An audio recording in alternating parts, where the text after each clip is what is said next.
That's why we call this most toughest exam in India and Asia, and in fact, in bureaucracy, your power is, but politics. So, but politicians, midday noon scheme, very popular scheme in Tamil Nadu and the rest of India today. Can a bureaucrat bring it? No. Mr. Kamaraj cannot do MD. So how to frame a scheme?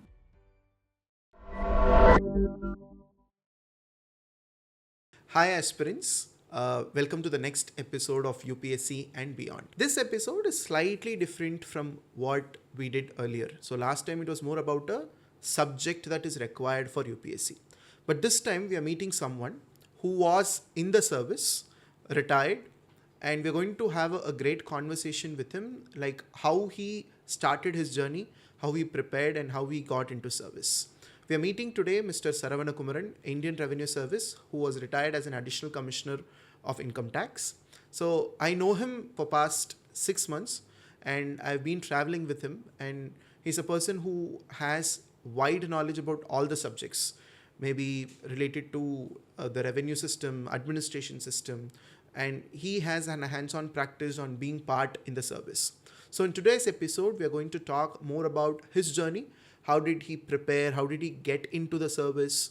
And what is IRS as a service? What are the positions? What are the promotions? What would be the remunerations for it? And what does IRS job look like? Is it going to be a field job? It is going to be a desk job? And the conversation was more insightful regarding Indian Revenue Service. Let's get into the episode. Looking forward for an insightful conversation with Mr. Saravana Kumaran, IRS retired. Sir, first of all, thank you for accepting my invitation and being part of this podcast, sir. Thank you so much. Thank you, Vignesh, and thank you the audience with Veranda. Thank you very much. This podcast is basically UPSC aspirants, okay? Whatever is the examination pattern, how they can prepare, what are the strategies, and also relating those strategies into real time. So if people like you who have been in service can add more value to them by telling what that service is, bringing insights about the service, so which will help them to prepare and fine tune their personality towards the service and UPSC Civil Service Examination. So that's the whole intention, sir. So today's episode, we want to focus on Indian Revenue Service as a service, sir. Before we get into the service part, it'll be always exciting whenever I meet people who have cleared the exam, been in service, retired, and who are into the service. No, it's always exciting and motivating to know the story of how did they get there. And also for the audience and the students who are looking this episode, it'll be really inspiring for them to know that what is the path that you traveled, probably even while preparing the exam, clearing the exam, then getting into training, then getting into service. And that journey is always inspiring and exciting, which all our aspirants and students would like to know, sir. So can you please tell your journey? How did you become an IRS officer? No, it's really interesting to share that. Every journey, whoever, either they succeeded in civil services or otherwise also, I have seen many of our friends, it will be always, like, it's a very interesting journey, because only in this exam that you get so much knowledge that you can sign in any field. So somebody says, ask me, I'm not confident whether I can do it, I'll still give one attempt. Prepare fully. Try your best luck. Because I always say, lucky among the best horses will win civil services. Wow. That you have to be best horse, but definitely luck is there everywhere. Okay, but lucky among the best horse. It's not some worst horse can get into civil service. That's why we call this most toughest exam in India and Asia, and in fact, in a sense of like information in the world. Because you see the exams like GMAT or IAM CAT or GRE, all these things, mostly they follow on a technique, logic. It's not on memorizing. Civils is the only exam you have to memorize a lot of information. I mean memorizing, not mugging. Second, you have to use logic. Then you use technique. Then you will use formula. For example, yeah, if you see the CAT exam pattern, you know 100 formulas in quantitability and you know how to use it in a various contexts, you will clear the exam. You need not memorize anything more than 100 formulas every year. Okay, and mathematics. In civil service, you will be doing mental ability also, but you have to know, unfortunately, history, geography, and like you see the civil service syllabus, it's just preliminary syllabus only this much, but actually this much connects between the center of the earth to the center of the Milky Way galaxy. So that much information you have to acquire, you have to memorize, and you have to connect it to the situation. Why so? Why such a way the exam is designed? Not by us originally, by British system, then got modified with the Indian needs. So, frankly speaking, my joining with Indian Revenue Service was more a destiny than my plan. In fact, I'll tell you the last interview, I opted only 2 services. Because that time I was in railway service, railway traffic service. Today it's called railway management service, IRMS, in my 2001 exam batch. Okay. So this interview I'm going in 2003. So that board was literally asking, see, you already have a service. It's a class A service. Now you are asking IAS and IRS because only 2 services above railways. If you see the hierarchy of various, there are 28 services more, but there are equal. But because of their functionalities, like police comes in some preference, foreign service comes in some preference, administrative service comes in some preference, revenue service comes in some preference. Then there are services called audit account services, defense account services. They are all very good services. Civil account services. You see their growth. Salaries are same. Salaries are to the level. Like how IAS, IPS travels, all services travel together. How many years you are in secretary level, there the pay scales are little different.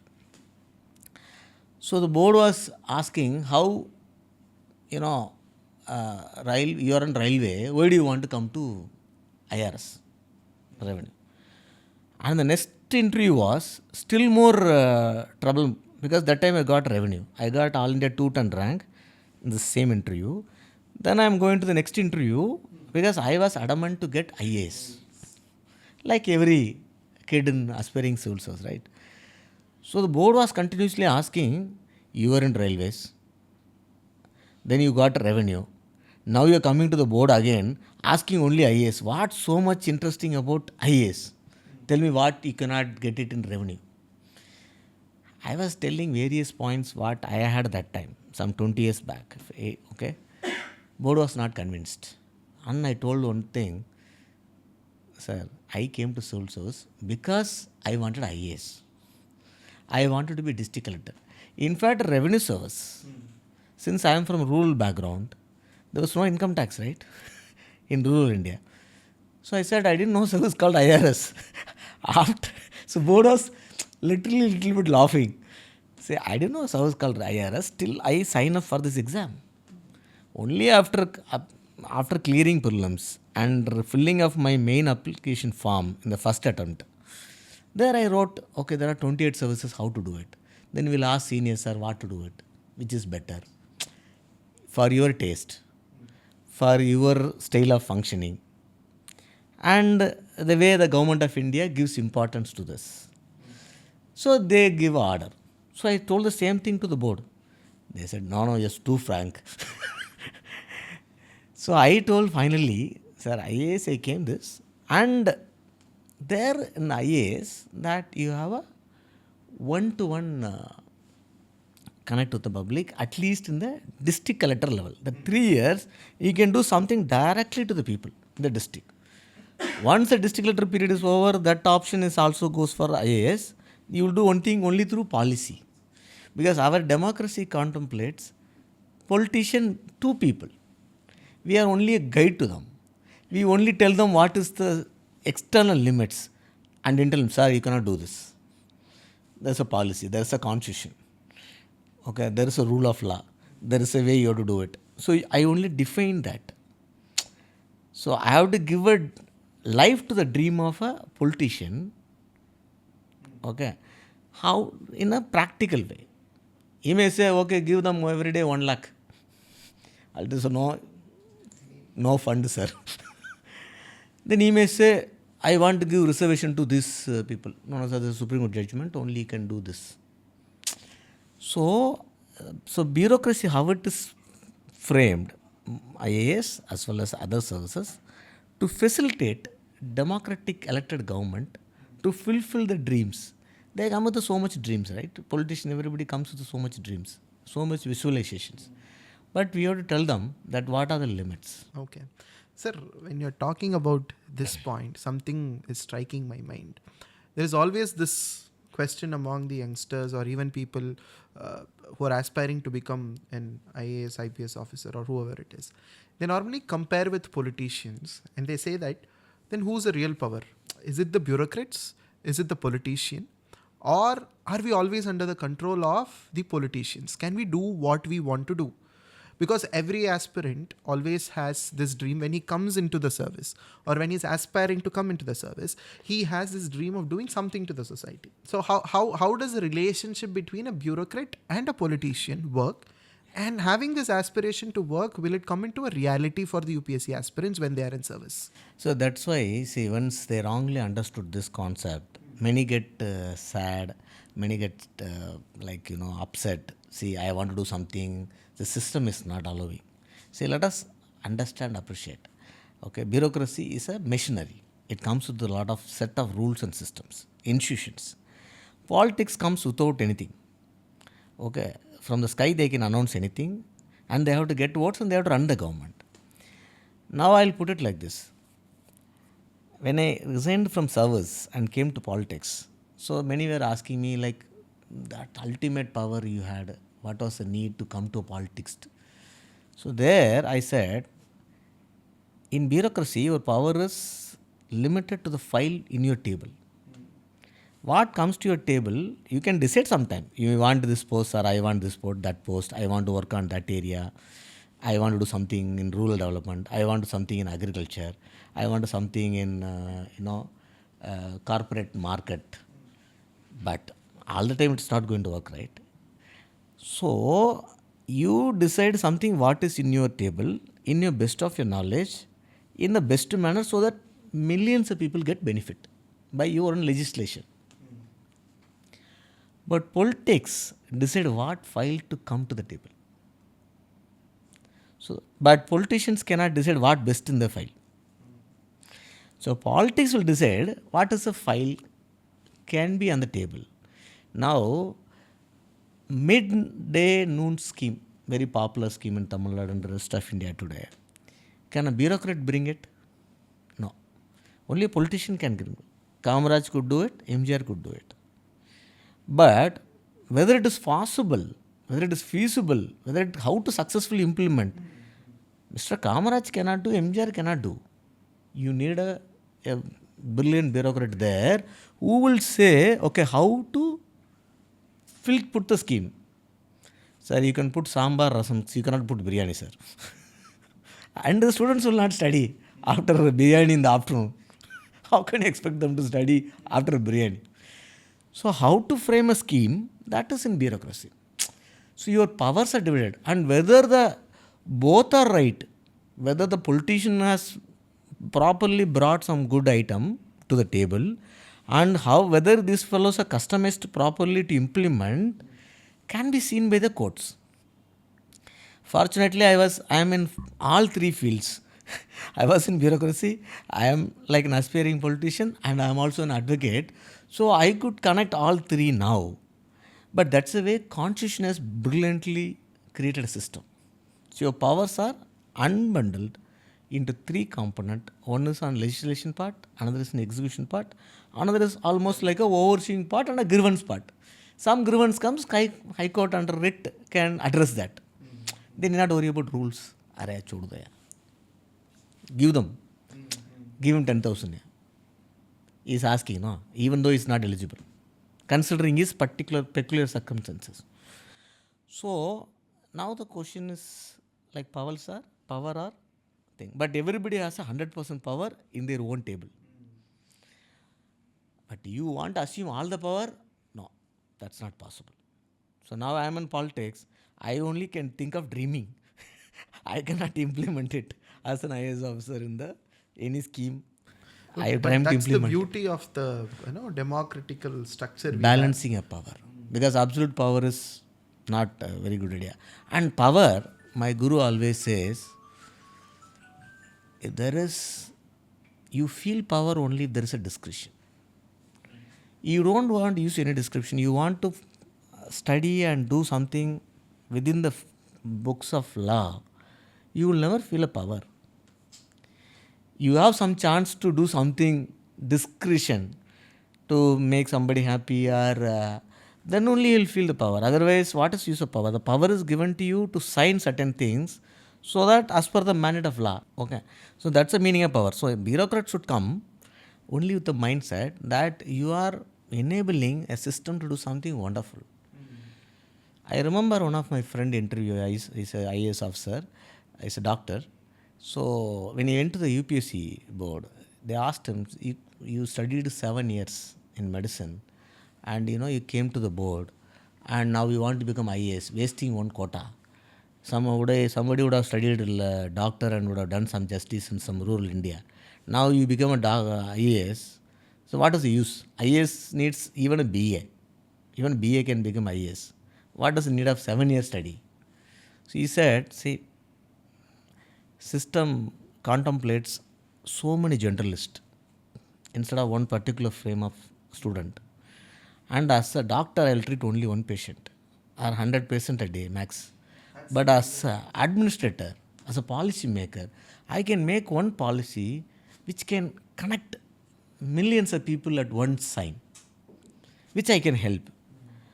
And I think the board got impressed with that answer. So finally, the chairman of the board came to the IRS Academy. So I was president Miss Committee of the IRS Association in Nagpur. IRS has a Nagpur Academy. It's National Academy of Direct Taxes, NADT. So he came and he was in a joking mode because he also retired from UPSC and he came as a guest to address the students, address the probationers, IRS probationers. That's just 2-3 years gap, right? So just one interview. We are in the second year after interview, right? So he was able to remember. I was really wondering how much attention UPSC board is giving to each candidate. And he was telling, see, I thought you are fit for IRS more than IAS. That's what is common to us. I was really wondering. So in that interview, in my 3 interviews, I got all 180 plus out of 300.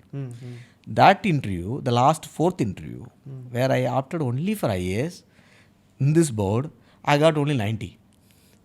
It was straight no. So that is the time, though I had one attempt more, I was thinking somehow God is feeling and board is feeling that be in IRS. I think, though entry into bureaucracy was an accident for me. It was not my dream plan in my college days. It was not my dream plan even when I was in a company. Originally, I was an engineer. Okay. I did my engineering from PH Tech. That's most of the aspirants from Tamil Nadu are now. They do engineering and then they look up to UPSC services. That's what the database is also. For me, I decided IPS is not my fit service. Okay, not because my height. Okay, so I am eligible under height also. So second attempt I did not for IPS. First attempt IPS was in my list, but IFS it was never in my list. Somehow I felt I didn't want to go to foreign service. I never want to be travel in foreign because my one focus was to always come back to politics in Tamil Nadu or India. So I was very conscious not to opt for a foreign service. Okay. But IPS, first attempt I had IPS in my list. Second attempt I didn't have. That is when I got railways, IPS was in my list.